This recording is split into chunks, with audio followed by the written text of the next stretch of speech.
Yeah, let's talk about my rookie year. Hey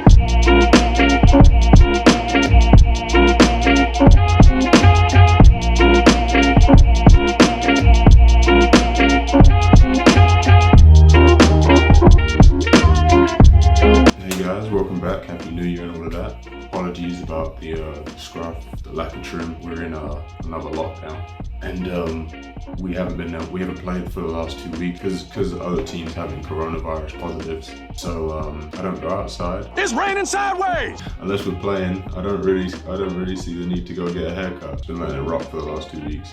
Kind of just want to share like some of my emotions and experiences going through my rookie year. I've done a little bit of growing up since then. In hindsight, you see things now that you maybe didn't realize then. I wish I had wrote more of this down then, or had a lot more on video. If you haven't already, check out the video where I talk about how I ended up getting to this point, like my journey to getting my first pro contract, actually finally ending up with the Scorchers. I'll link that below, or at the end of the video, I'll link it somewhere. Obviously, being able to play again, it was huge for me. The last year and a half, purely working out, man, and being a freelance practice player. But I hadn't played any games. Bear in mind, I had the summer for U20s European Championships, but like that was like, I don't know, like my first experience in playing. So I had worked out some of the nerves of just playing again. I remember my first game back, stepping up to the free throw line and just literally shaking. I've always got nervous before games because obviously I care. Even when I was younger and successful and stuff, I always got nervous just because of I want to perform well. And then feel like the added feeling that you get sometimes when there's a coach on your shoulder, every time you step on the court, that just ramps it up even more. And then, like I said, just first game back, it was just all of that stuff sort of rattled in together. So after European Championships, I've worked some of that out, but definitely not all of it. It definitely took me a while to find my feet again. That's what I was excited to do more than anything. Definitely came in with a big chip on my shoulder. I wanted to prove my college coaches wrong, prove to myself that I could still do this. Made up naysayers, whatever narrative I had made up in my head that because I'm not in college, suddenly it doesn't mean that I'm a good player or anything like that. Like I just wanted to shut that up, even though the only place that conversation's going on is in my head. Stupid. But yeah, it was, looking back, it was kind of the perfect situation for me to do that. Creon being very much a player's coach, like he kind of just lets you go and play. The crazy person inside me is kind of like, I need more, I need to be coached, I want to be pushed.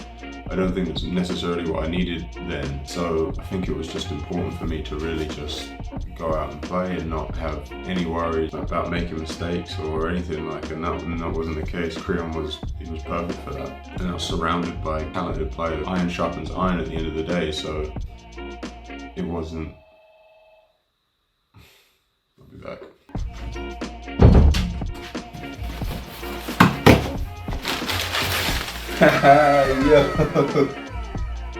Yo, that is so funny.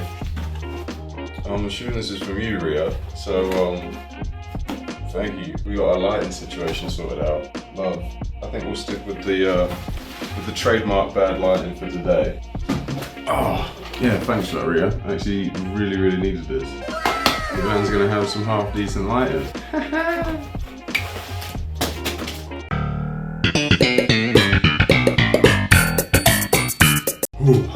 Where was I? Yeah, I think we were a talented team then, and just being in an environment with guys that it would naturally push me to be better. I always try and surround myself with people that are better than me. You're the average of the 5 people you spend the most time with, that kind of thing. You always be forced to do better. You can't take days off. Another thing was the fact that I was going to be having to come off the bench. Up until this point, I had done 2 things in my basketball career. That's start and not play. I hadn't done the bit in between. It's something I didn't want to be doing for long. Like I don't enjoy coming off the bench. I knew why I was coming off the bench. I'm unproven, I'm young. I had Alex Owumi playing ahead of me. Even at that point in his career, still a very valuable player. It obviously brings a lot of experience to a starting lineup. As much as I wanted that spot, I understood why I was where I was. It's a role I got better at with time. You know, I didn't need to be anything special. We already had Tony for that, we had Gerald for that, we had Teo for that. The team didn't need anything from me other than energy off the bench, be solid, and, you know, make the most of opportunities.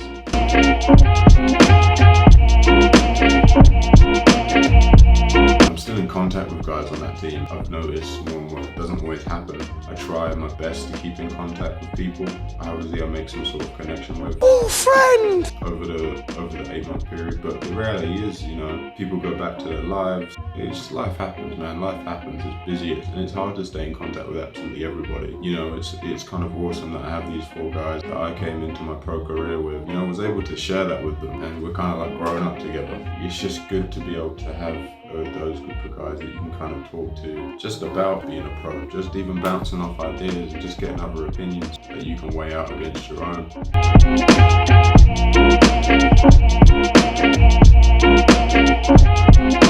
I look really fondly upon my rookie year. Just like I said, I met great people. I achieved my dream essentially. Like, you know, I always want to be a professional basketball player.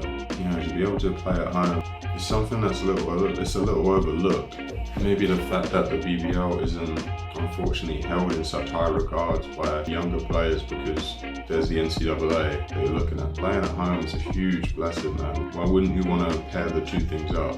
Being at home with your friends, family, and the things that you're used to, and then getting paid for doing the thing that you love doing the most, or you enjoy doing, or what you want to make a living from. Those two things is kind of awesome when you compare the two things together. So I was really blessed to be able to start my career there, and I think I needed it. Just decompressing from college, trying to find my feet again. Doing that away from home. Had I landed a job in Italy, if I had a bad game, I don't know if I would have. It wouldn't have been as good for me. Again, in hindsight, I think it's absolute blessings that I was able to get back on my feet at home. Downtime's a tough one, man. I was 20 years old and all I'd known is basketball. Admittedly now, I can look back on it and say I was one of those people that was just basketball, man. I dropped off a lot of other interests just to focus on basketball. That's not necessarily good. It's awesome if I guess you're trying to master something, 10,000 hours or whatever the myth is, but you don't become a very well-rounded human being, and that's important for life. That's important for you having an identity outside of basketball. And only recently, that's something that I don't think I had, and I'm still trying to develop. A lot of self-worth built into my performance as a basketball player.